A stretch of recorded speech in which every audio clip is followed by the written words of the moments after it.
Bismillah. Assalamualaikum warahmatullahi wabarakatuh.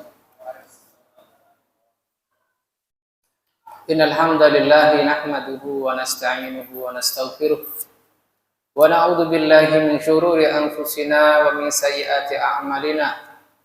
Man yahdihillahu fala mudilla lahu wa man yudlil fala hadiya lahu. Ashhadu an la ilaha illallah wahdahu la syarika lahu wa ashhadu anna Muhammadan abduhu wa rasuluh.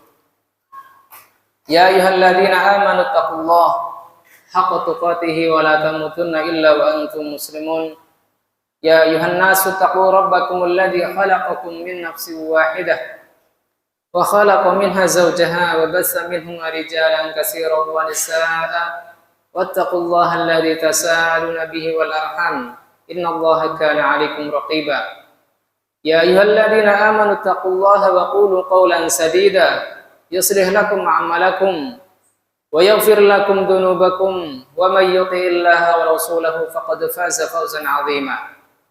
Amma ba'd, fa inna asdaqal hadithi kitabullah wa khairal hadi hadi Muhammadin sallallahu alaihi wasallam wa syarrul umuri muhdatsatuha fa inna kulla muhdatsatin bid'ah wa kulla bid'atin dhalalah wa kulla dhalalatin finnar. Jamaah Masjid Muhammad Ramadan, a'azani Allah wa iyyakum. Alhamdulillah kita sudah masuk pada bab baru, yaitu bab Al-Jum'ah, yang mana pada pekan sebelumnya sudah kita bahas hadis pertama dari bab ini. Sehingga pada malam hari ini insyaallah kita masuk pada bab ini dengan hadis kedua. Al-hadisul hadi wassalasuna ba'dal mi'ah. Hadis ke-131 atau hadis kedua min hadzal bab. Qala al-mu'allif rahimahullahu ta'ala wa huwa al-Imam Abdul Ghani al-Maqdisi rahimahullahu ta'ala an Abdullah bin Umar radhiyallahu ta'ala anhuma, dari Abdullah bin Umar semoga Allah meridhai keduanya, anna Rasulullah sallallahu alaihi wasallam qala, bahwasanya Rasulullah sallallahu alaihi wasallam bersabda, man jaa'a minkum al-jumu'ah falyaghtasil. Siapapun yang hari Jumat mendatangi kalian, maka hendaknya dia mandi. Makna global dari hadis ini,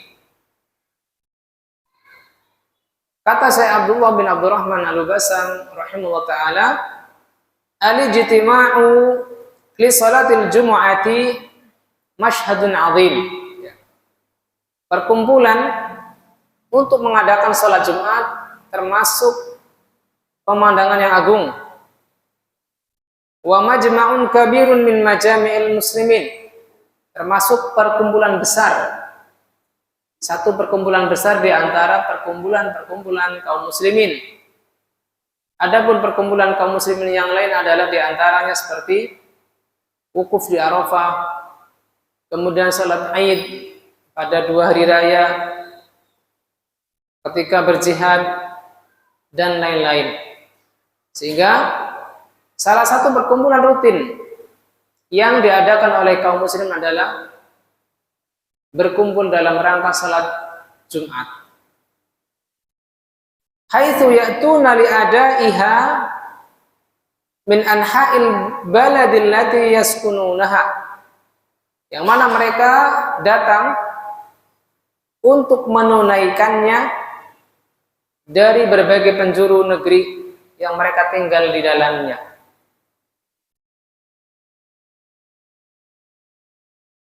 Wa misru hadzal mihfal alladhi yadhharu fihi syiarul Islam.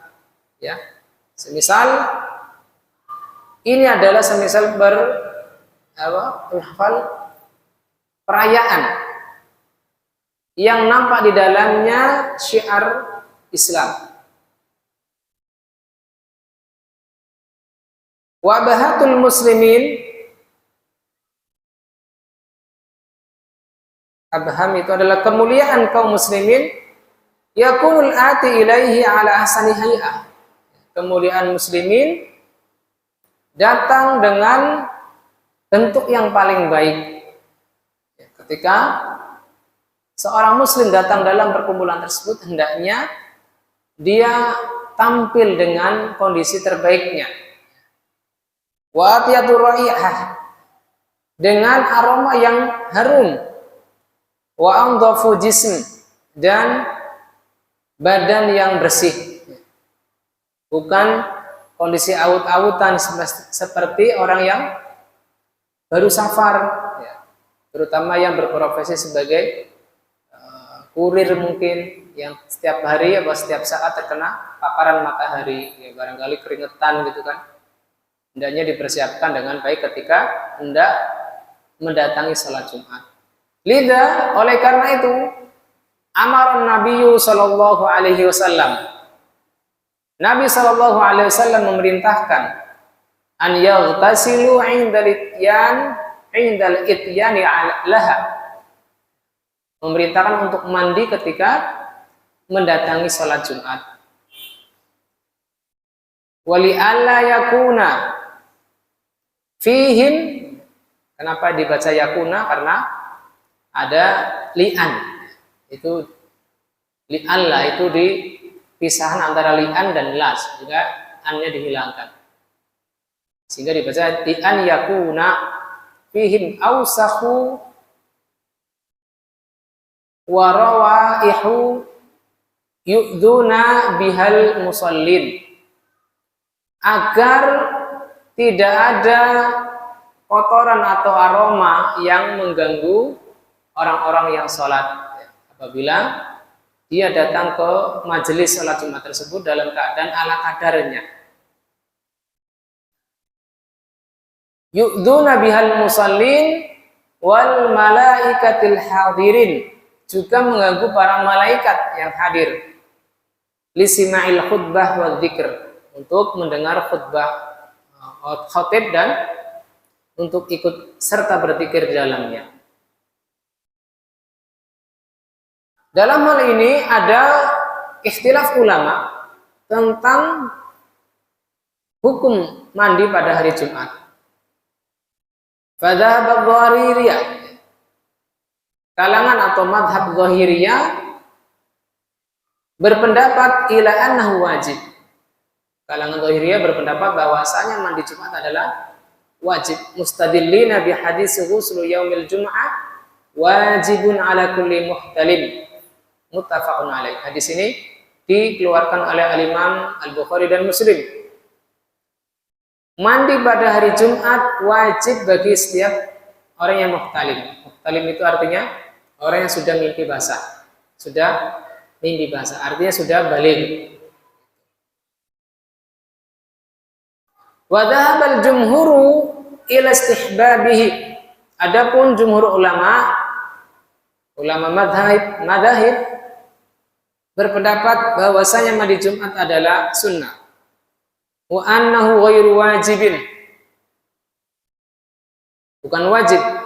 Mustadillina bi hadisil Hasan an Samurah anna Nabi sallallahu alaihi wasallam qala, dari hadis Hasan, berdasarkan hadis Hasan dari Samurah, bahwasanya Nabi sallallahu alaihi wasallam bersabda, man tawaddaa yaumal jum'ah fabiha wa ni'mat wa man ightasala fal ghuslul afdal.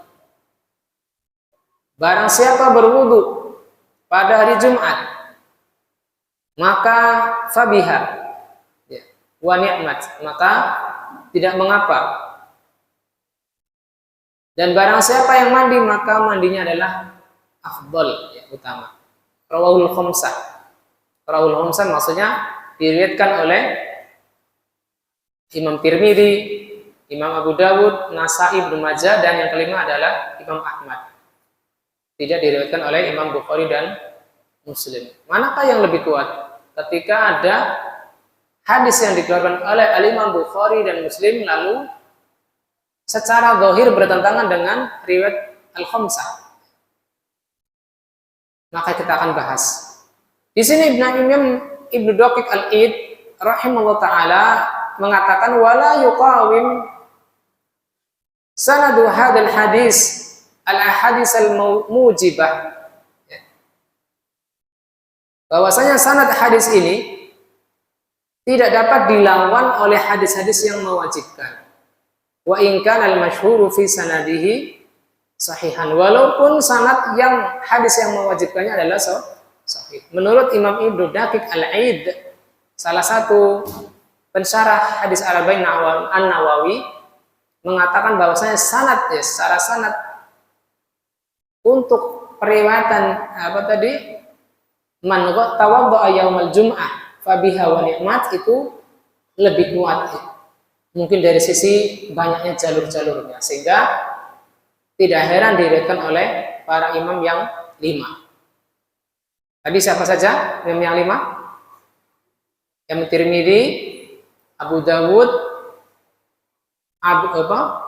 An-Nasa'i, Ibnu Majah, dan Al-Imam Ahmad. Ini istilah yang ada di dalam kitab Bulughul Maram. Hendaknya antum bisa menghafalnya. Rawahul Arba'ah, misalkan rawu ashabus sunan, ilaman gitu, diriwayatkan oleh para periwayat kitab sunan, dan seterusnya.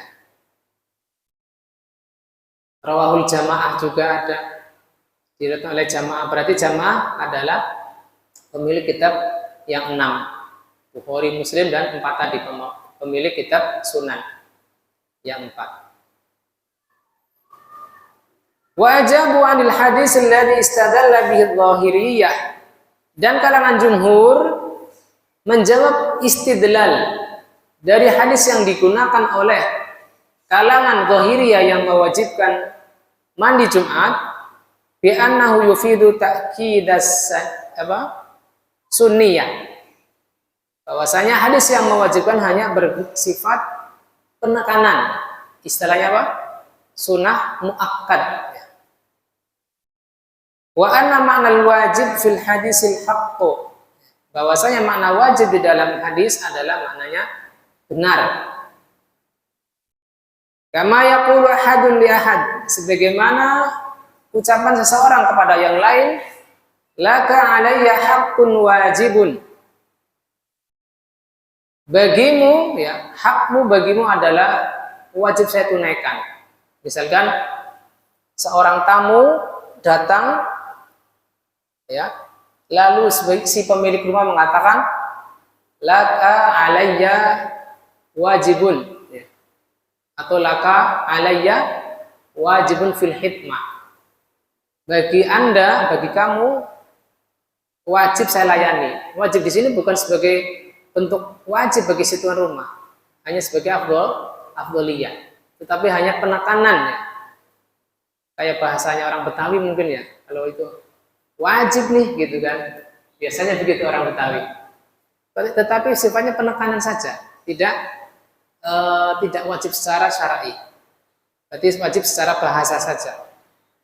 Au anna dzalika fi awwalil Islam, atau ada kemungkinan, kata Syekh Abdullah, bahwasanya kewajiban mandi Jumat ini adalah di awal Islam.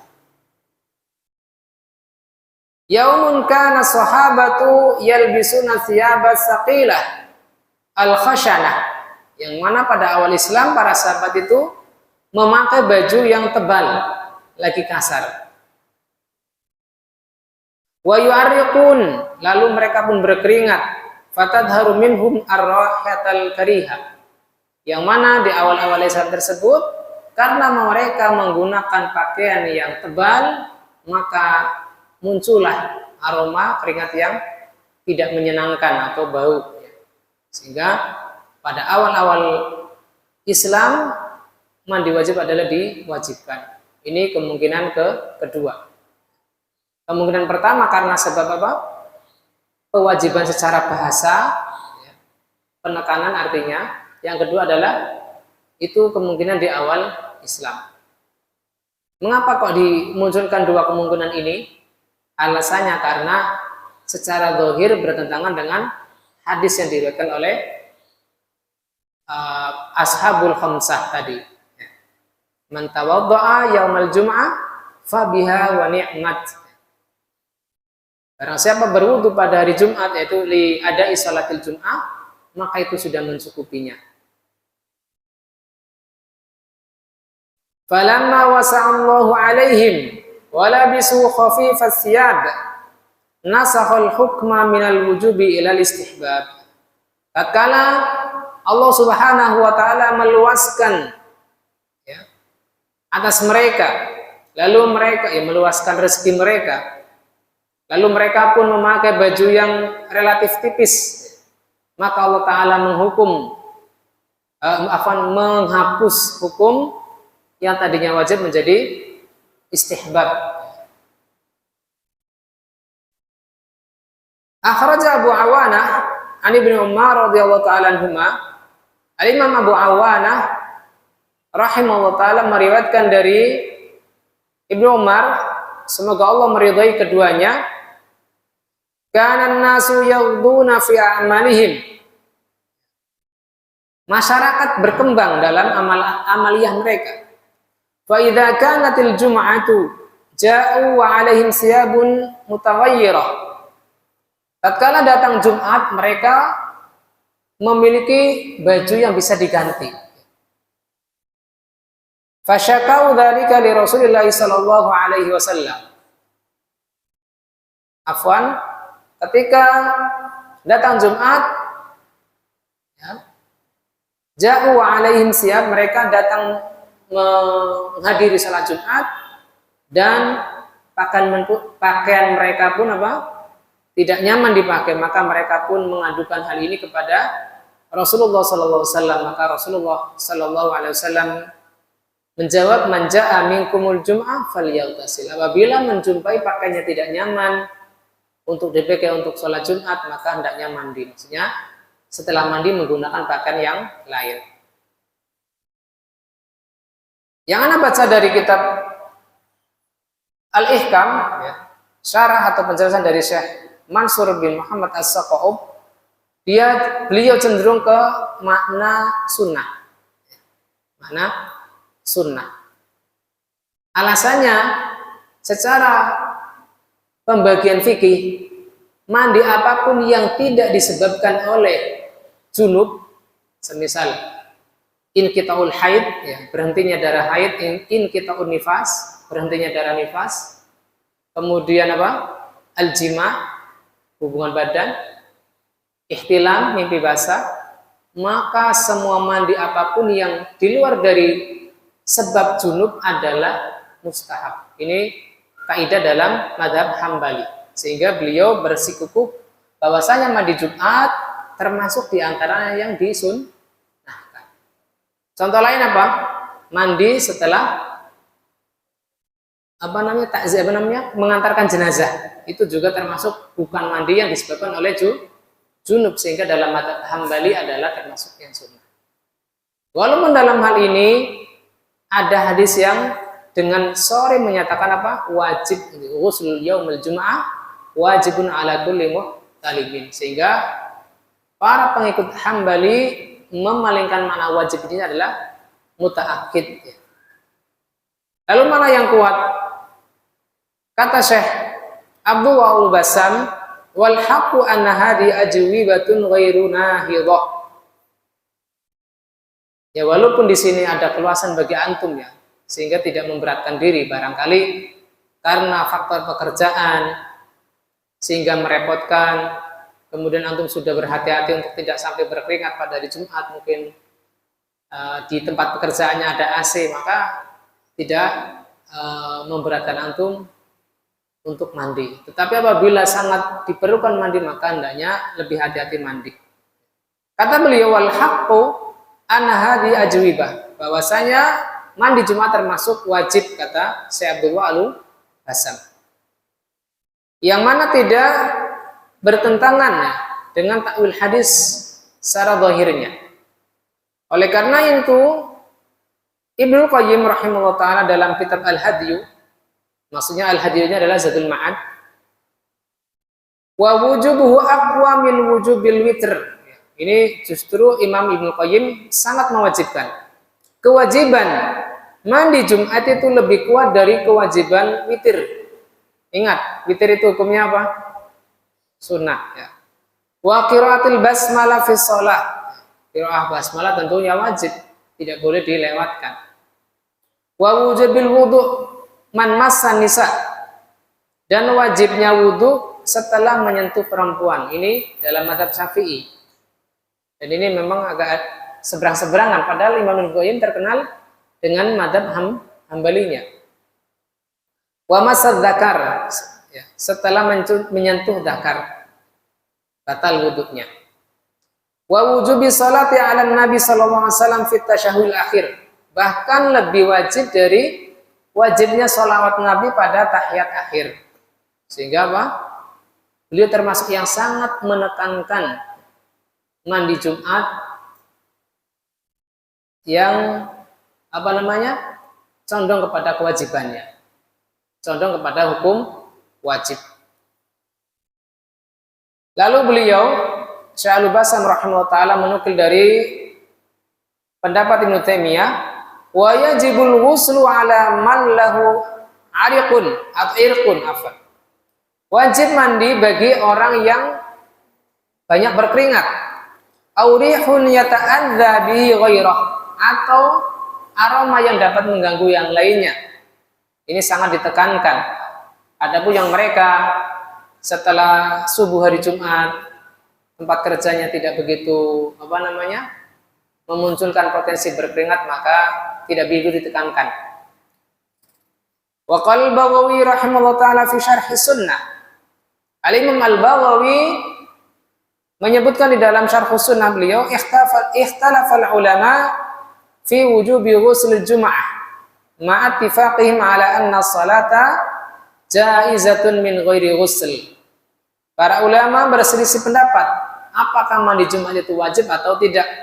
Tetapi di samping mereka berselisih pendapat antara yang mengatakan wajib atau tidak wajib, tetapi mereka bersepakat bahwasanya orang yang tidak sampai tidak sampai mandi ketika hari Jumat, sholat mereka sah. Sholat mereka adalah sah walaupun tanpa mandi. Fal aula, yang lebih utama, liman dzaba ilal jum'ati an la yada'al ghusl. Ini tentunya yang lebih utama adalah dia tidak meninggalkan mandi ketika mendatangi sholat Jumat. Karena hal ini termasuk yang disepakati sebagai hal yang masyru'. Wa adillatu wujubihi qawiyah. Dalil-dalil kewajibannya adalah kuat. Wal ihtiyatu ahsanu wa aula. Maka kehati-hatian seseorang untuk tidak meninggalkan mandi Jumat adalah termasuk hal yang baik. Karena apabila diperselisihkan antara sunnah dan wajibnya, tentu jangan membuat pendapat baru dengan ditinggalkan, jangan. Beda kalau diperselisihkan antara makruh dan haramnya, maka lebih baik ditinggalkan. Jangan karena ini diperselisihkan antara makruh dan haramnya, lebih baik dikerjakan. Kadang-kadang orang kita malah justru kebalikannya. Diperselisihkan antara makruh dan haramnya, misalkan produk R gitu, tetapi malah justru dikonsumsi secara belak-belakan, ya, tidak malu-malu. Tetapi apabila diperselisihkan antara sunnah dan wajibnya pada suatu amalan, malah justru banyak yang meninggalkan. Nasallallahu salamata wal afiyah. Qala As-Sun'ani rahimahullah taala, wa haula, mereka ay alladzina awal hadis, yang mana mereka mentakwil hadis, daru ma'al makna, yang mentakwil hadis yang tadi wajib menjadi apa? Mutaakkid, ya, menjadi muakkad, ya, berorientasi pada makna hadis. Wal falul muhafadzata ala ta'abbud, tetapi mereka lalai dari menjaga apa yang disyariatkan, yaitu berupa ta'abbud, ya, adanya sisi ibadah dalam mandi Jumat. Wa dzakara annal jam'a bainal makna wa ta'abbud muta'ayyin. Padahal tergabungnya antara makna dan ta'abbud, makna tadi yang mereka takwil menjadi apa? Makna muakkad, dan adanya sisi ibadah pada saat mandi Jumat, maka tentu pasti hendaknya dikerjakan. Jangan disepelekan.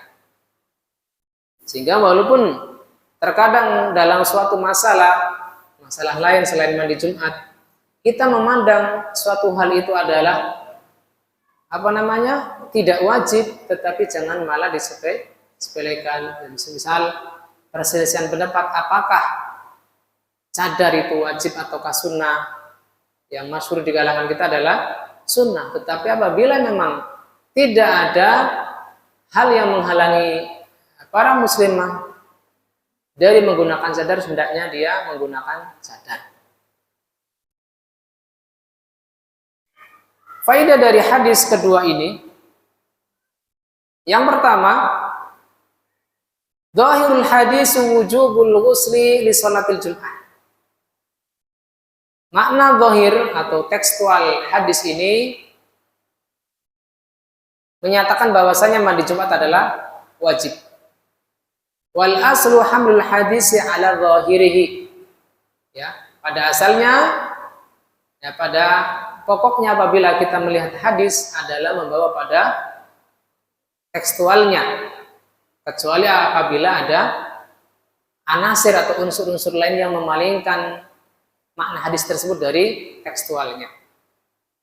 Dan setelah terdahulu perselisihan pendapat dalam hal ini, yang mana Syekh Abdullah Al-Bassam walaupun beliau seorang Hambali justru memilih pendapat Dhahiriyah di sini. Dan di sini yang Anda baca, beliau tetap bersikukuh dengan madhabnya, ya, pendapat madhab Hambalinya, yaitu tetap sunnah. Maka walaupun diperselisihkan, tentunya kita hendaknya tidak bermudah-mudahan meninggalkan mandi Jumat ketika hendak sholat Jumat. Yang kedua, wa fihi dalilun ala anna al-ghusla yakunu lis-shalah wa yuqaddimu 'alaiha wa huwa sahih li'annahu maqsudun laha la liyaumiha. Di dalam hadis ini terdapat dalil bahwasanya mandi adalah untuk sholat, bukan karena masuk pada hari Jumatnya, ya. Bukan karena masuk pada hari Jumatnya. Walaupun lafaz hadis menyatakan man jaa'a minkumul jum'ah falyaghtasil.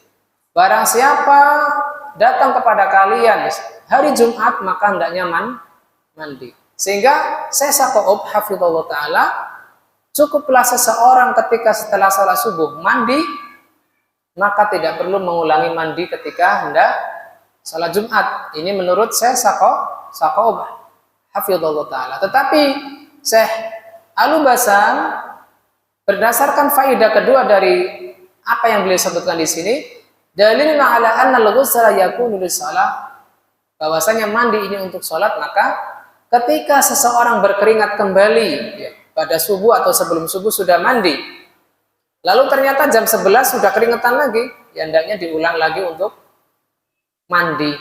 Ini menurut pernyataan Syekh Al-Bassam rahimahullah. Di annahu maksudun laha ay lis-shalah la liyaumiha. Karena maksud atau tujuan dari mandi ini bukan karena masuk hari Jumatnya, bukan, tetapi karena untuk sholat, ya, biar pas sholat baunya seger lagi, bukan aroma keringat lagi. Khilafan lidh-dhahiriyati alladzina yarawna annal ghusla yakfi walau ba'da shalah ay ba'da salat subhi. Kata beliau, berbeda dengan pendapat Dhahiriyah. Yang tadi Dhahiriyah apa pendapatnya? Wajib. Mereka berpendapat memandang bahwasanya cukup mandi pada awal hari Jumat walaupun setelah sholat subuh. Bukan setelah sholat maghrib, bukan, ya. Karena di sini manja aminkumul Jum'ah bukan dari maghrib dihitungnya. Kalau dari maghrib itu malamnya. Lebih-lebih apalagi sempat tidur lagi, keringetan lagi ya. Baik. Nomor ketiga ya, faidah ketiga, fihi dalilun ala annal afdala an yakuna al-ghuslu qubailid dhahab ila salatiha. Pada hadis ini terdapat dalil bahwasanya yang utama agar mandi sudah mendekati berangkat ke sholat Jumat. An yakuna al-ghuslu qubaila adz-dzahabi ila salatiha. Misalkan kita berangkat jam 11, ya berarti kurang lebih 15 menit kita mandi lagi. Bila kita berangkatnya jam 11.30, berarti jam 11 kita ancang-ancang mandi. Biar ketika berangkat sudah tidak berkeringat lagi. Kubail itu sudah mendekati sekali.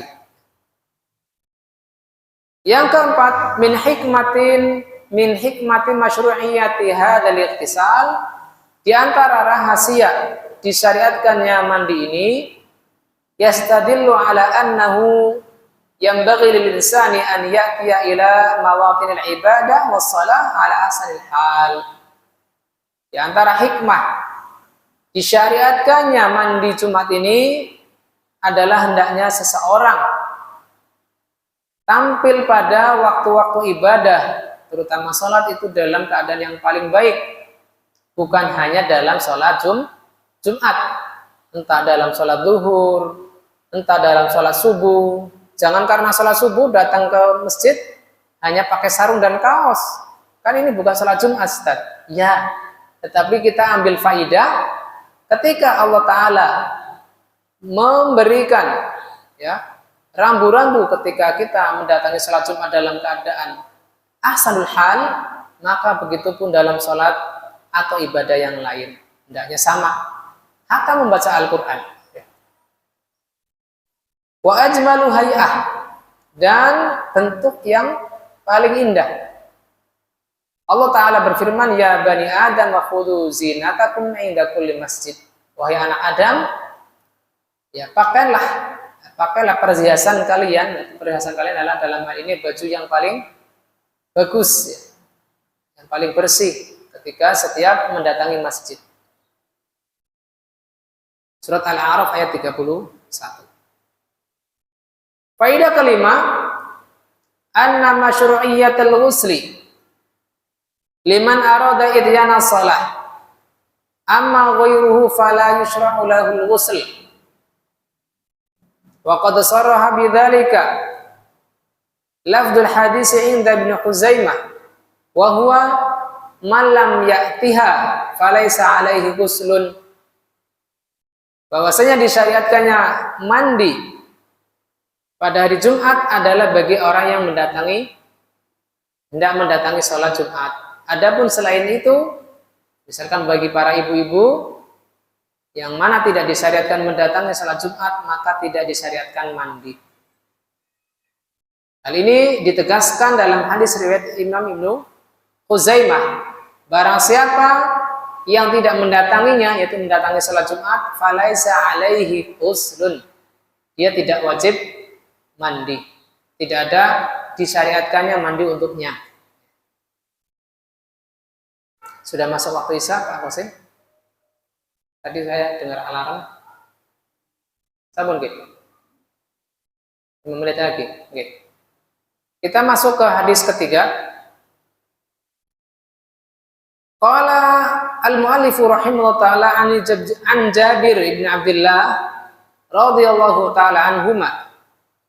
Dari Jabir bin Abdullah, semoga Allah meridai keduanya, beliau mengatakan, ja'a rajulun wan nabiyyu sallallahu alaihi wasallam yakhtubun nasa yaumal jum'ah.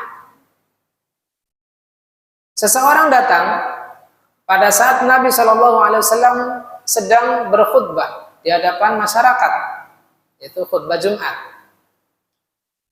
Faqal, maka Rasulullah bertanya kepada lelaki yang baru datang tersebut, as-shalaita ya fulan, apakah engkau sudah sholat wahai fulan? Qala la. Orang tersebut menjawab, belum. Maka Rasulullah memerintahkan, kum farka' raka'ataini. Bangkitlah, berdirilah kembali, dan salatlah 2 rakaat. Jadi saat orang tersebut masuk ke masjid dan langsung duduk, Rasulullah SAW tidak langsung menyuruh lelaki tersebut untuk berdiri, ayo berdiri sholat, bukan. Tetapi ditanya dulu, apa kamu tadi sudah sholat? Barangkali sholatnya di luar tembok mungkin, atau di sisi lain yang tidak dilihat oleh Rasulullah SAW, sehingga beliau menanyakan terlebih dahulu. Ya. Dalam riwayat yang lain, fasali rakaatain, salatlah 2 rakaat.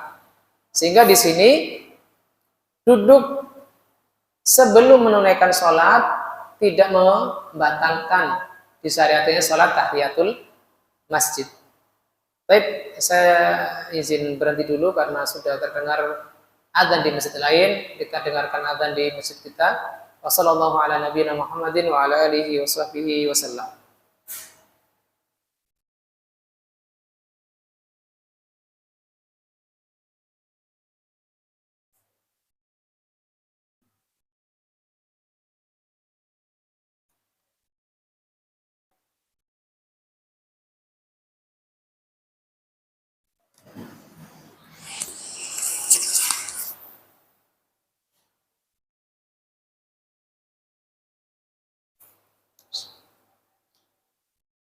Bismillahirrahmanirrahim. Wassalatu wassalamu ala Rasulillah wa ala alihi wa sahbihi wa man walah. Asyhadu an la ilaha illallah wahdahu la syarika lah. Wa asyhadu anna Muhammadan abduhu wa rasuluhu, amma ba'd. Amma jamaah Masjid Muhammad Ramadan rahimani wa rahimakumullah. Kita lanjutkan pembahasan hadis ketiga dari bab Jumat ini.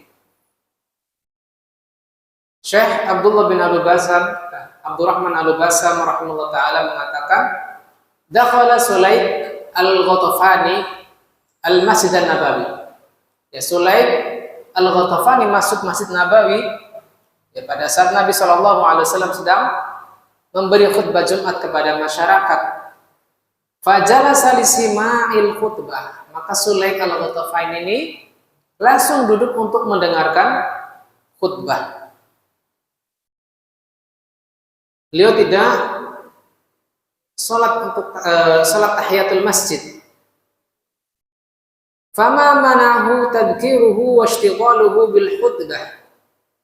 Maka hal ini tidak menghalangi Rasulullah SAW untuk mengingatkannya. Dan kesibukan Rasulullah SAW dengan khutbah tidak menghalangi beliau dari mengajari Sulaik Al-Ghatafani untuk berdiri kembali dalam rangka salat tahiyatul masjid. Bahkan beliau SAW bersabda, as-salaita ya fulan. Ya, seakan-akan beliau berkata demikian, as-salaita ya fulan fi tarafil masjid qabla an arak. Apakah engkau sudah salat wahai fulan di sebagian sisi masjid yang belum aku lihat, ya, sebelum aku melihatmu. Artinya apa? Rasulullah SAW tabayun dulu, cross check dulu apakah si fulan ini yang langsung duduk itu sudah salat sebelumnya. Dia hanya berpindah dari satu sisi masjid ke sisi yang lain yang dapat dilihat oleh Rasulullah SAW. Dan ini terdapat faedah apabila kita melihat suatu hal yang kita anggap mungkar. Kita jangan langsung menyalahkan, tetapi menanyakan dulu. Apakah si fulan ini yang secara zahir kita lihat melakukan kekeliruan itu benar-benar keliru atau bukan? Ini termasuk di antara adab yang dicontohkan oleh Rasulullah SAW. Ketika Sulaik Al-Ghatafani yang ditanya saat itu ternyata memang belum sholat, maka Rasulullah SAW menyuruhnya untuk sholat tahiyatul masjid. Qala dzalika bi mashhadin 'adzim li yu'allima ar-rajula fi waqtil hajah. Hal ini termasuk pemandangan yang agung yang mana Nabi SAW mengajari seseorang pada waktu dibutuhkan, tidak menundanya. waliyakuna ta'lim aman masya'an bainal hadirin, dan hal itu disaksikan oleh para jamaah waktu itu, sehingga yang lain pun dapat mengambil faidah. Ternyata apa? Ketika masuk masjid disyariatkan untuk sholat terlebih dahulu sebelum duduk. Para ulama berbeda pendapat. Hal yusalli tahiyatul masjid, yakni fi hali khutbatil khatib, ketika khatib sudah berkhutbah, apakah langsung duduk ataukah sholat tahiyatul masjid terlebih dahulu? Walaupun dalam hal ini tekstual hadis ini menyatakan apa? Sholat tahiyatul masjid terlebih dahulu. Ternyata masih ada perbedaan pendapat dalam menyikapi hadis ini. Imam Syafi'i, Ahmad, dan para ahli hadis berpendapat ila annal masyru'a lahu shalah. Pendapat pertama menyatakan bahwasanya dia tetap sholat walaupun khutbah sudah ditegakkan. Berdasarkan hadis ini dan hadis lain yang berbunyi idza jaa ahadukum yaumal jum'ah wal imamu yakhtub falyarka rak'ataini. Apabila salah seorang kalian datang pada hari Jumat, itu mendatangi sholat Jumat, sedangkan imam sedang berkhutbah, hendaknya dia sholat 2 rakaat terlebih dahulu, yaitu sholat tahiyatul masjid. Adapun para ulama lain semisal Imam Malik, Abu Hanifah berpendapat bahwasanya ila annahu yajlis wala yusalli. Ketika orang yang datang ke masjid menjumpai khatib sudah berkhutbah, ini pendapat kedua, hendaknya dia langsung duduk dan tidak perlu sholat. Dalilnya ya sekilas kuat juga, bukan hanya hadis tapi ayat Al-Quran. Wa idza quri'al Qur'anu fastami'u lahu wa ansitu. Apabila dibacaan Al-Quran, maksudnya Al-Quran ketika khutbah, maka simaklah dan diamlah. Surat Al-A'raf ayat 204. Tentunya dalam keadaan sholat tentunya kita tidak bisa diam, membaca dzikir, membaca Al-Fatihah. Ini dari satu sisi pendalilan kuat. Dan hadis lain, idza qulta li sahibika ansit yaumal jum'ah. Ini dalam buku kurang lengkap ya. Idza qulta li sahibika ansit yaumal jum'ah wal imamu yakhtub faqad lawata. Apabila engkau mengatakan pada temanmu, diamlah pada hari Jumat, sedangkan imam sedang berkhutbah, maka engkau telah berbuat sia-sia. Wajabul mustahibbuna lis-salati 'anil ayah bi ajwibah. Maka para ulama yang menyatakan tetap disyariatkannya salat tahiyatul masjid menjawab pendalilan dari 2 nas tersebut. Di antaranya anna hadainil hadisaini mukhassisani laha.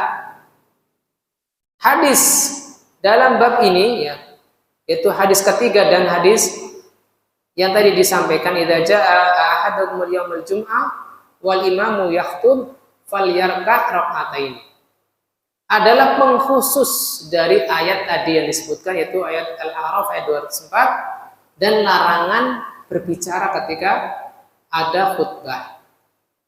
Nyatanya apa?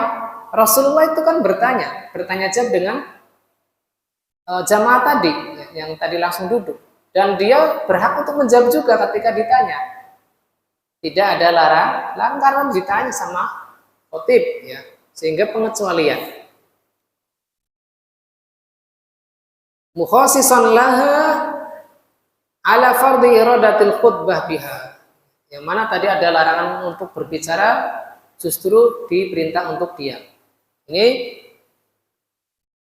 jawaban pertama, bahwasanya hadis-hadis yang memerintahkan salat Jumat adalah sebagai pengecualian. Wa kadzalika mukhassisani lil hadisil amr bil insat. Dan ini juga sebagai pengecuali dari hadis yang memerintahkan untuk diam. Yang disuruh untuk diam adalah ketika jamaah tersebut berbicara sendiri untuk keperluan di luar sholat tahiyatul masjid, semisal ngobrol dengan sesama jamaah, maka ini masuk dalam larangan berbicara. Adapun khatib berbicara dengan makmum, semisal ada anak-anak berbicara, anak-anak tolong diam dulu, ada khutbah, lalu mereka menyaut, maka ini boleh. Nggih, Pak Ustadz, itu maka ini bukan termasuk larangan. Sebagaimana tadi tanya jawab antara Rasulullah SAW yang menanyakan Sulaik al-Ghatafani apakah sudah sholat atau belum, maka tidak masuk dalam perintah untuk diam di sini. Adapun kalangan yang menyatakan harus duduk langsung tanpa sholat tahiyatul masjid, jawaban mereka kata Syekh Abdullah Al-Basam, la yarkanu ilaiha, ya, tidak ada sandaran yang kuat fi adamil akhdhi bi hadzal hadisaini as-sahihaini as-sarihaini, yang mana tidak ada pengambilan istinbat dari dua hadis yang kuat ini. Oleh karena itu, Al-Imam Nawawi rahimahullah ta'ala mengatakan di dalam syarah Sahih Muslim ketika menjelaskan hadis Nabi sallallahu alaihi wasallam, idza jaa ahadukum wal imamu yakhthub falyarka rakaataini, apabila salah seorang dari kalian datang sedangkan imam sedang berkhutbah, maka hendaknya salat 2 rakaat, wal yatajawwaz fihima, dan hendaknya mempersingkat salatnya, tidak perlu memperlama. Kata beliau rahimahullah taala, hada nassun la yatatarraqu ilaihi takwil. Ini adalah teks hadis yang tidak menerima takwil, tidak dipalingkan kepada makna yang lain. Wala adunu aliman yablughu hadzal lafzi wa ya'taqidu sahihan fayukhalifu. Dan aku sama sekali tidak menyangka ada seorang alim yang hadis ini sampai kepadanya dan dia menganggap hadis ini sahih, lalu dia sengaja menyelisih hadis ini, menyelisih hadis perintah untuk sholat tahiyatul masjid ketika imam sudah berkhutbah. Jadi perselisihannya bukan apakah makmum ini datang langsung duduk atau tidak ketika belum ditunaikan khutbah. Kalau imam belum naik mimbar ya tentu lebih utama, ya. Wong jangankan imam belum naik mimbar, wong imam sudah mulai berkhutbah saja masih ada perintah untuk sholat tahiyatul masjid. Sehingga hendaknya para jamaah yang hadir maupun yang nanti menyimak di audio ini adalah hendaknya memperhatikan kesunahan sholat tahiyatul masjid dan tidak bermudah-mudahan dalam meninggalkannya. Faedah dari hadis ini, yang pertama, masyru'iyatu khutbatil Jum'ah, disyariatkannya 2 khutbah Jumat. Wa anna hadza min syi'ariha alladhi yalzamul ityanu bih. Dan bahwasanya 2 khutbah ini termasuk dari syiar sholat Jumat yang hendaknya ditunaikan, tidak boleh ditinggalkan. Yang kedua, istihbabu rakaatai tahiyatul masjid wa ta'aqquduha. Disunahkannya 2 rakaat salat tahiyatul masjid dan sangat ditekankannya. Mengapa? Karena Nabi Shallallahu Alaihi Wasallam memerintahkan untuk dikerjakan hatta fi hadal hal. Bahkan Rasulullah Shallallahu Alaihi Wasallam memerintahkannya walaupun dalam kondisi seorang makmum sudah menjumpai adanya khutbah sedang berlangsung. Sehingga perintah kesunahannya sangat tekankan. Faidah ketiga atau pelajaran ketiga, annal julusal khafifa la yudhibu waqtaha wa sunniyataha. Bahwasanya duduk sebentar tidak menghilangkan waktu penunaian sholat tahiyatul masjid. Jangan beralasan, Pak, tadi saya sudah terlanjur duduk di teras di saat melepas sepatu. Tidak. Walaupun sempat duduk karena melepas sepatu, tetap berdiri kembali untuk sholat tahiyatul masjid. Sebagaimana tadi Nabi Shallallahu Alaihi Wasallam falyarka raka'ataini. Artinya apa? Ketika Nabi menyuruh berdiri, berarti apa? Sulaik al-Ghatafani sudah sempat duduk, bukan menanyai jamaah yang masih berdiri. Faidah keempat, jawazul kalami halal khutbah lil khatib. Ini jelas ya. Bolehnya khatib berbicara, maksudnya berbicara di luar tema khutbah, berbicara kepada makmum. Sebagaimana yang sering saya lakukan ya, ketika ada anak-anak ramai di lantai 2 ketika khutbah, maka saya ingatkan. Jawazul kalami halal khutbah lil khatib wa man yukhatibuhu. Begitu pula bolehnya mengajak bicara kepada makmum dan makmum boleh menjawabnya. Amma siwahuma fala. Adapun ketika khatib tidak mengajak bicara makmum tersebut, maka makmum tersebut tidak boleh untuk berbicara. Ada suatu kejadian ketika khutbah terlalu panjang. Ada seorang sahabat Nabi yang mengingatkan saat itu pada tabi'in untuk mempersingkat khutbah.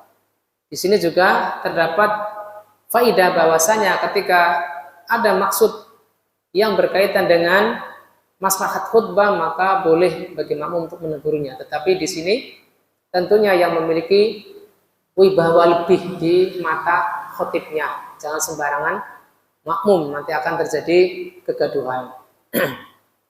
Karena saat itu yang menegur adalah sahabat Nabi, dan yang ditegur adalah tabi'in, seorang penguasa dari kalangan atau maksudnya rutbahnya adalah rutbah tabi'in di bawah sahabat.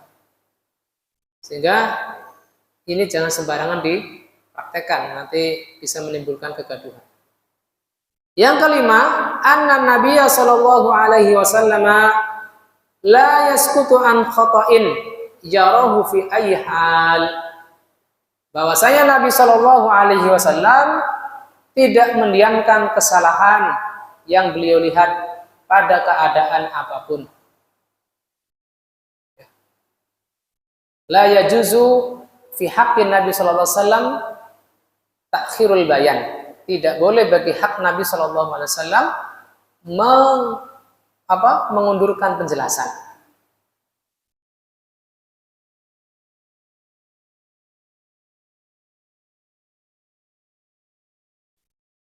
Dan ini pun hendaknya diteladani oleh para dai dengan memperhatikan maslahat dan mafsadatnya. Bila maslahatnya zahirah, maka hendaknya dipraktekkan.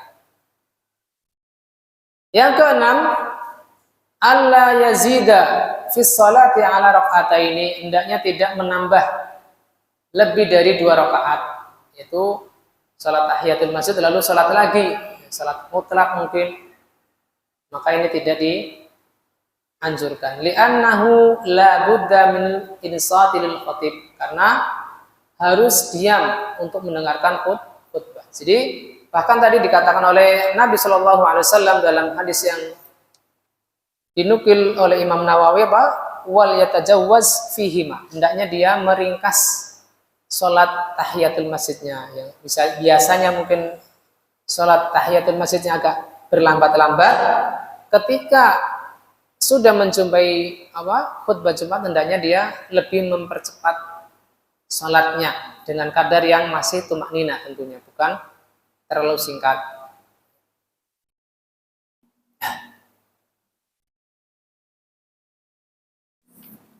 Kita masuk ke hadis keempat. Qala al-mu'allifu rahimahullah ta'ala an Abdullah bin Umar radhiyallahu ta'ala anhu maqal. Dari Abdullah bin Umar, semoga Allah meridhai keduanya. Qal, kana Rasulullah sallallahu alaihi wasallam yakhutubu khutbataini wa huwa qa'im. Rasulullah sallallahu alaihi wasallam berkhutbah dengan dua khutbah dalam keadaan berdiri. Yafsilu bainahuma bijulus, yang mana beliau memisahkan antara dua khutbah tersebut dengan duduk. Ada faedah apabila sahabat Nabi menyatakan qol, ya, tidak menyatakan akhbaroni Rasulullah atau haddatsani Rasulullah, maka ini termasuk jenis mursal. Ya, mursal itu pada umumnya ditandai dengan lafal an dan qol tanpa didahului dengan kata haddatsani atau haddatsana, akhbaroni atau akhbarona. Tetapi mursal sahabat ini makbul. Misalkan sahabat meriwayatkan dari sahabat lain dari Nabi Shallallahu Alaihi Wasallam tanpa menyebutkan siapa sahabat yang dinukil riwayatnya tersebut, maka ini tidak mengapa, tidak mencacati hadis. Berbeda ketika tabi'in menyatakan qala Rasulullah Shallallahu Alaihi Wasallam tanpa menyebut sahabatnya. Karena mursal itu ada dua dari jenisnya, mursal tabi'in dan mursal sahabi. Dan mursal sahabi itu diterima, tidak menjadikan hadis itu adalah lemah. Hadis ini diriwayatkan Al-Bukhari dan Muslim, yang mana hal ini keliru. Keliru dinyatakan oleh Imam Abdul Ghani, yang pada kondisi sebenarnya bahwasanya di sini yang saya cek langsung dari riwayat Al-Bukhari, karena Rasulullah sallallahu alaihi wasallam yakhutubu khutbataini yaqudu bainahuma. Jadi lafalnya ini tidak ada di dalam Bukhari dan Muslim, tetapi justru diriwayatkan oleh Imam Nasa'i. Hadis ini adalah dengan lafal ini diriwayatkan oleh Imam Nasa'i nomor 1416 1416. Jadi keliru, ya, Imam Abdul Ghani menisbatkan hadis ini riwayat Bukhari dan Muslim. Makna dari hadis ini, Nabi Shallallahu Alaihi Wasallam berkhutbah kepada masyarakat pada hari Jumat dengan dua khutbah. Yuwajjihuhum fihima ilal khair, yang mana beliau membimbing jamaah kepada kebaikan, wa yasjuruhum 'anil syarr, memperingatkan mereka dari keburukan. Wa kana yati bil khutbataini wa huwa qa'imun 'alal mimbar. Beliau menunaikan dua khutbah dalam keadaan berdiri di atas mimbar. Liyakuna ablaghu fi ta'limihim wa wa'dhihim, agar khutbah tersebut lebih sampai kepada mereka dalam pengajaran dan nasihat.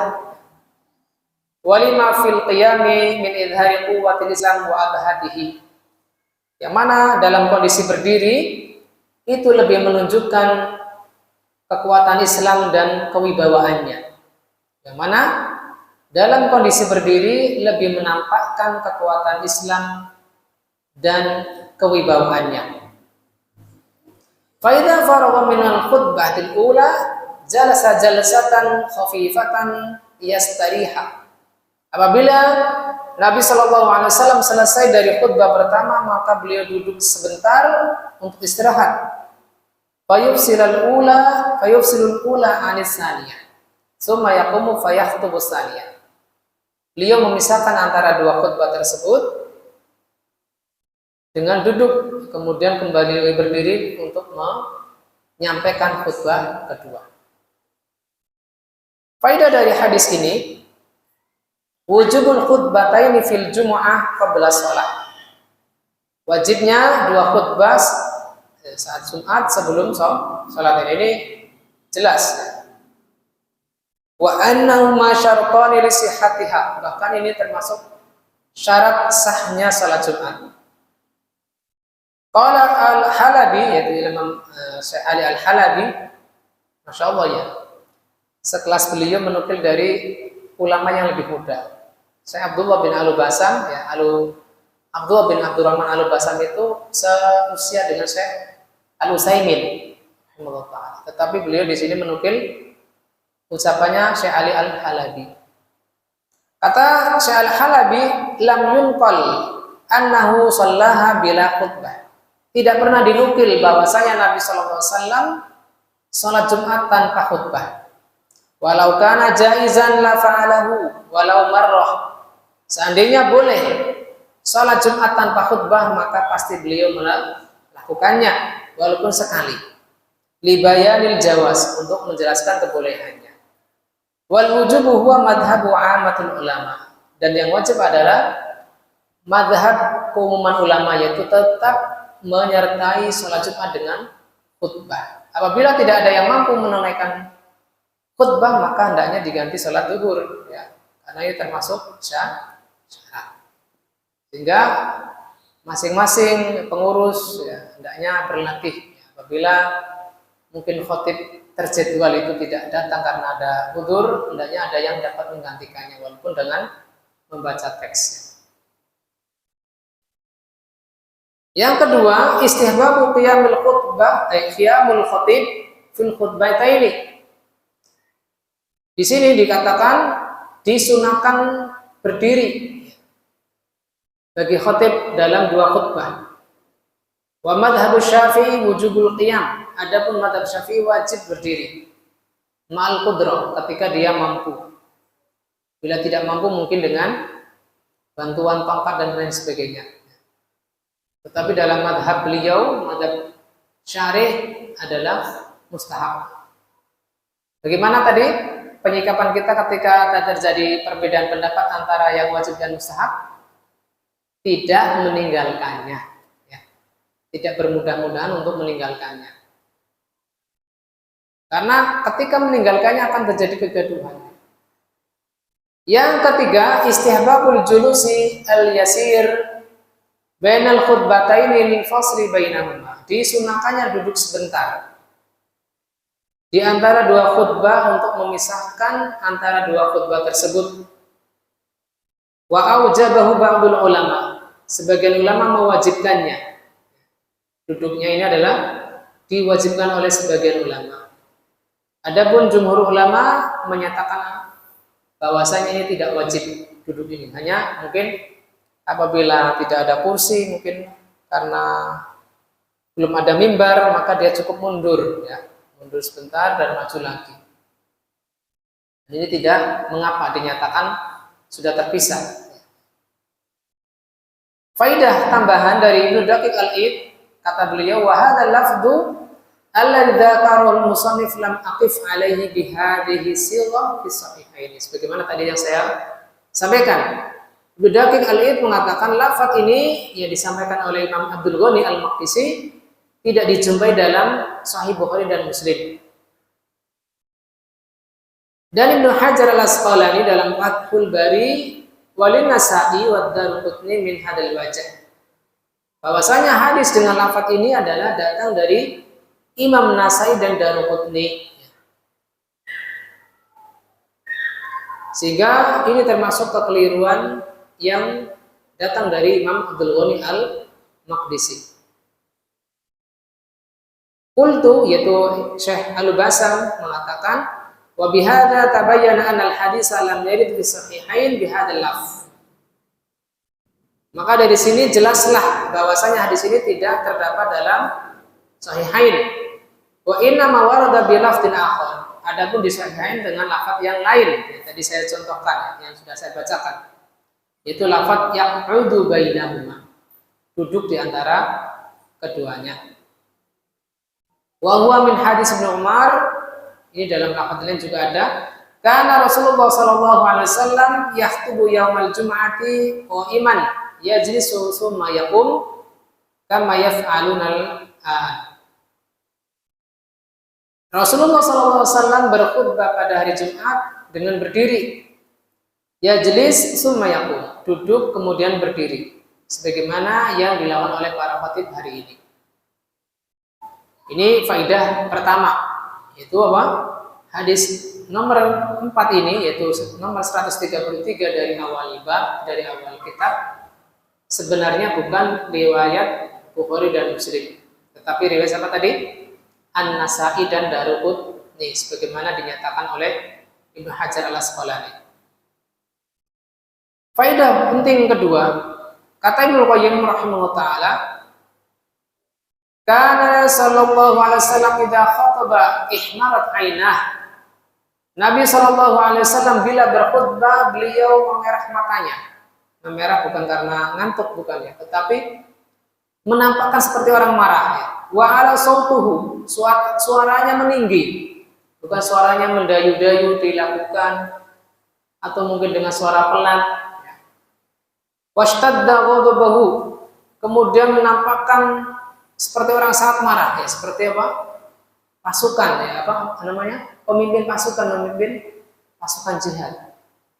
Wa kana yaqsurul khutbah liyutiris shalah, dan beliau sallallahu alaihi wasallam memendekkan khutbah dan memanjangkan salat. Wa yuksiru dzikr, dan baik memperbanyak zikir. Wa yaqsudul kalimatil jawami', dan beliau menggunakan kalimat-kalimat yang pendek, lafaz dan luas maknanya. Wa yu'allimu ashabahu qawaidal Islam, dan beliau sallallahu alaihi wasallam mengajarkan para sahabatnya dengan kaidah-kaidah Islam. Wa kana yushiru bis sababati inda dzikrillah wa du'aihi, dan Rasulullah sallallahu alaihi wasallam berisyarat dengan jari telunjuknya ketika menyebutkan nama Allah dan ketika berdoa. Misalkan asyhadu alla ilaha illallah, atau ketika apa? Allahumma ighfir.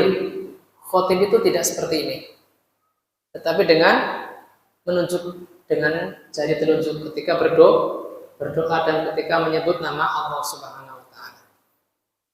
Wa kana ya'muruhum bid-dunuwi wal insat, dan beliau sallallahu alaihi wasallam memerintahkan para jamaah agar mendekat dan diam. Sehingga ini hendaknya para jamaah ya, kita mempraktekkan hal ini ya. Ketika kita datang sedangkan di saf-saf terdepan belum diisi, terutama pada saat menghadiri sholat Jumat, agar kita mengisi saf-saf terdepan terlebih dahulu. Di antara faedahnya adalah agar orang yang datang terlambat, datang belakang, tidak melangkahi pundak-pundak jamaah yang di depannya. Karena hal ini termasuk perkara yang manhiyun anhu, dilarang. Wa yanha an takhatti riqabin nas. Rasulullah sallallahu alaihi wasallam juga melarang dari melangkahi pundak-pundak manusia. Maksudnya orang yang datang belakangan, dia hendaknya menempati tempat yang lega baginya. Tidak berusaha memaksakan diri untuk duduk di depan dalam kondisi sudah rapat. Di samping tadi ketika kita datang lebih awal hendaknya duduk di depan, adapun yang di belakang ketika sudah sangat rapat jangan memaksakan diri untuk melewati pundak-pundak makmum di depannya. Wa kana idza faragha Bilal min al-adhan syara'a fil khutbah. Dan beliau sallallahu alaihi wasallam apabila Bilal itu muadzin beliau selesai dari adzan, maka beliau memulai untuk khutbah. Demikian yang bisa kita bawakan malam ini sampai hadis ke-4. Ada tanya jawab? Atau cukup? Mungkin mau Pak Katori.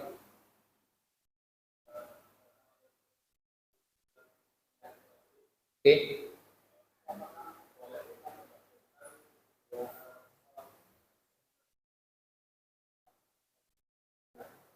Beli apa? Oh, misalkan salat zuhur. Boleh. Karena maksud dari tahiyatul masjid adalah sholat sebelum duduk dengan niat apapun itu. Misalkan bahkan ketika kita masuk masjid dalam kondisi sudah iqamah, maka kita sudah dianggap sudah tahiyatul masjid. Walaupun dalam hal ini saya pernah menjumpai dalam channelnya Syekh Mansur Sa'ud, hendaknya menggabungkan niatnya, tidak sekedar langsung meniatkan qobliyah zuhur. Jadi tidak mengapa kita menggabungkan beberapa niat dalam satu sholat untuk memastikannya. Karena dalam kasus yang terdahulu, yaitu ketika Nabi SAW sholat di atas mimbar itu kan beliau juga menggabungkan dua niat. Niat sholat dan niat mengajari jamaahnya untuk meniru beliau. Jadi tidak masalah menggabungkan beberapa niat selama niat itu tersebut tidak menafikan keikhlasan. Jadi tidak masalah. Wallahu ta'ala a'lam bishawab. Ada lagi? Oke, monggo Pak Rian dulu.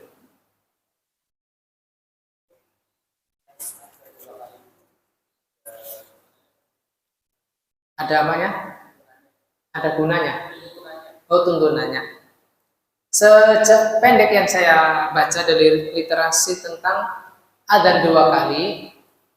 Adzan pertama adalah sebenarnya sebelum masuk waktu zuhur. Sebagaimana adzan dua kali ketika subuh. Adzan pertama adalah pada saat fajar kadib, ya. Misal adzan fajar shodiq itu setengah 5, maka fajar kadib mungkin sekitar setengah 4. Dan ini sebagian ormas alhamdulillah sudah mempraktikannya. Setengah 4 pagi itu kan, sebelum masuk waktu subuh. Dan pada masa Utsman bin Affan, beliau berijtihad untuk memperingatkan para tujar, para pedagang pada saat duha agar mereka teringat bahwasanya pada hari itu adalah hari Jumat. Jadi adzan pertama adalah digunakan untuk memperingatkan para tujar agar bersiap-siap sholat Jumat. Bukan sebagaimana yang kita lihat hari ini, adzan pertama dan kedua setelah masuk waktu zuhur, ya itu kurang tepat. Apabila sudah masuk waktu zuhur adalah adzannya cukup satu kali. Ini satu perbedaan pertama. Perbedaan kedua, adzannya Utsman saat itu adzan pertama di luar masjid. Di luar masjid karena memperingatkan para pedagang. Adapun saat ini dua-duanya sama-sama dikumandangkan di dalam masjid. Ini perbedaan kedua. Sehingga yang sunnah, wallahu ta'ala alam, bahwasanya yang mendekati kebenaran adalah sebagaimana yang dipraktikkan oleh Nabi saat ini, ya, di saat itu, ya, cukup satu kali. Di samping saat ini adalah kita sudah punya alarm, ya, dan reminder yang lain, ya, di samping alarm dan lain sebagainya, kalender dan juga bisa mengingatkan kita. Dan prakteknya pun ketika dilaksanakan dua kali jauh seperti yang dicontohkan oleh Utsman bin Affan, wallahu ta'ala. Ada sejarahnya, tetapi secara praktik sudah banyak yang tidak sesuai contoh. Oke Pak, monggo.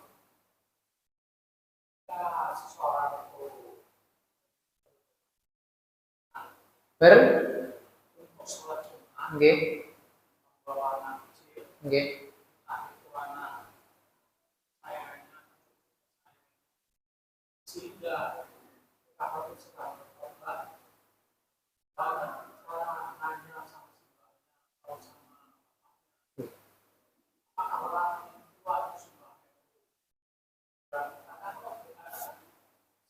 Iya, lahota.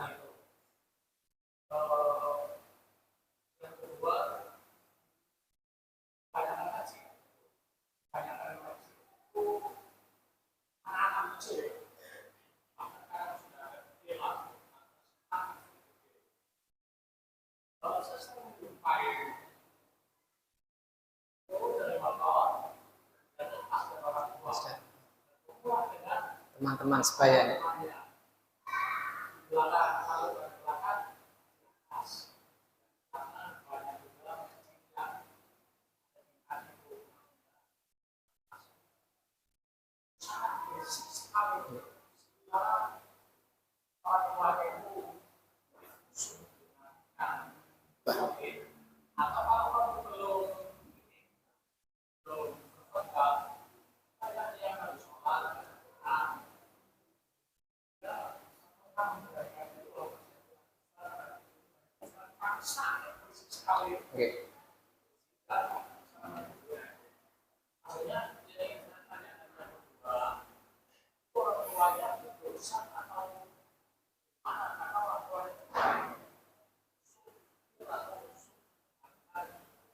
khutbah.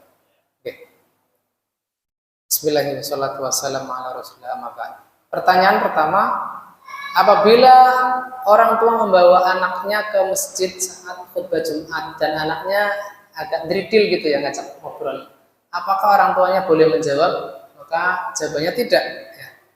Karena tadi di luar di luar hal yang dibolehkan ketika khutbah. Yang mana yang dibolehkan antara khotib dan makmum. Tanya jawab seperti ini. Adapun antara sesama jamaah, antara sesama orang yang dewasa dengan yang dewasa, ataukah antara orang tua dengan anak, maka tidak boleh berbicara. Hendaknya kita ajari anak-anak kita, khusus pada saat hari Jumat tidak boleh berbicara. Apabila mereka tetap lupa, sudah mulai aktif ya, di kode dengan isyarat. Kode dengan isyarat, ya, misalnya ditepuk, ya, terus atau digini gitu. Ini masih boleh, karena kita tidak menyuarakan suara apapun. Ya.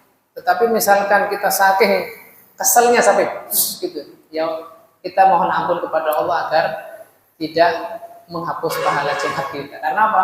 Sudah saking keselnya mungkin. Yang sangat disayangkan sekali adalah sebagaimana tadi antum tanyakan pada kondisi kedua. Turun dari motor, anaknya lepas, dibiarkan. Orang tua tidak ada ihtimam, tidak ada perhatian kepada anaknya masing-masing. Sehingga apa? Terjadilah perkumpulan antar anak-anak. Bahkan ini SMP yang sudah gede-gede. Masya Allah. Jadi yang termasuk fenomena yang sangat disayangkan. Hendaknya masing-masing jamaah, terutama yang laki-laki, ya, katanya nggak ada ibu-ibu di saat salat Jumat, mengekang anaknya masing-masing dari semenjak kecil. Hendaknya ada pembiasaan.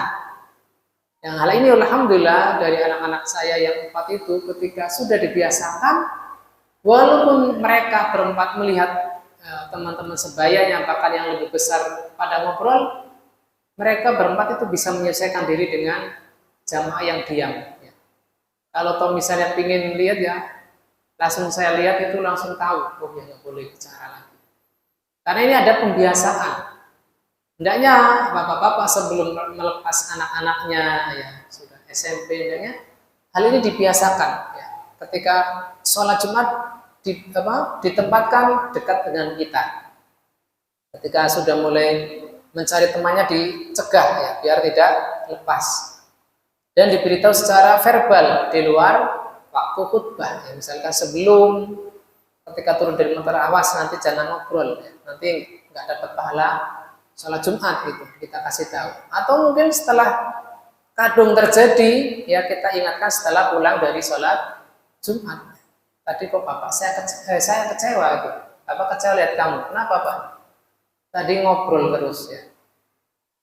Katanya mau beli es kelapa. Iya Pak. Tapi karena kamu tadi ngobrol nggak jadi, tak tunda pekan depan. Iya tak? Iya. Nanti anak-anak jadi termotivasi. Oh ya berarti ini kekeliruan besar sampai tadinya mau beli es kelapa sampai dibatalkan. Misalkan begitu.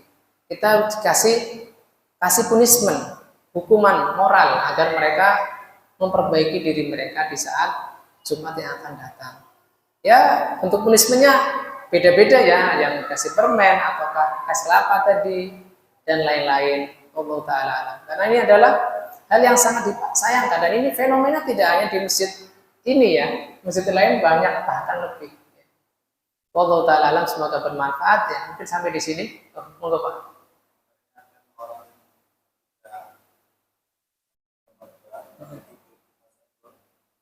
Boleh. Oh ya tadi saya lupa satu lagi. Misalkan para bapak-bapak yang bawa anak lalai dari memperingatkan anak-anaknya, hendaknya juga diinisiasi oleh pengurus masjid juga ya. Pengurus masjid hendaknya sebelum khotib berdiri, nggak apa-apa, inisiatif ambil mic, diberitahu bahwasanya anak-anak hendaknya kondusif atau diam untuk mendengarkan khutbah. Dan ini jarang diperingatkan oleh para DKM ya.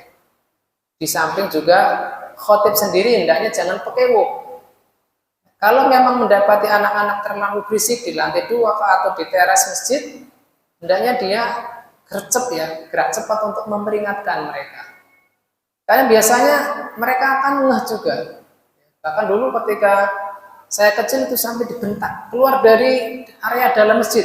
Semua anak-anak yang tidak bisa diam, duduk di luar atau di teras masjid. Sehingga mereka ngeh, ternyata ini nggak boleh ngobrol. Gitu. Berikut Pak tadi, Pak Hafid. Oh, yang menyenggol orang yang tertidur dengan kode, insya Allah tidak mengapa. Karena bukan dengan peringatan lisan, ya. Insya Allah tidak melalaikan sholat kita. Sudah tidak ada pertanyaan lagi? Ya, baik. Kita tutup majelis kita dengan doa kafaratul majelis. Subhanakallahumma wa bihamdik, asyhadu an la ilaha illa anta, astaghfiruka wa atubu ilaik. Semoga apa yang kita pelajari malam ini bermanfaat. Ya, bermanfaat dalam penambahan ilmu kita dan amalan kita. Wassallallahu ala nabiyyina Muhammadin wa ala alihi wa sahbihi wasallam wa akhiru da'wana alhamdulillahi rabbil alamin. Wassalamu alaikum warahmatullahi wabarakatuh.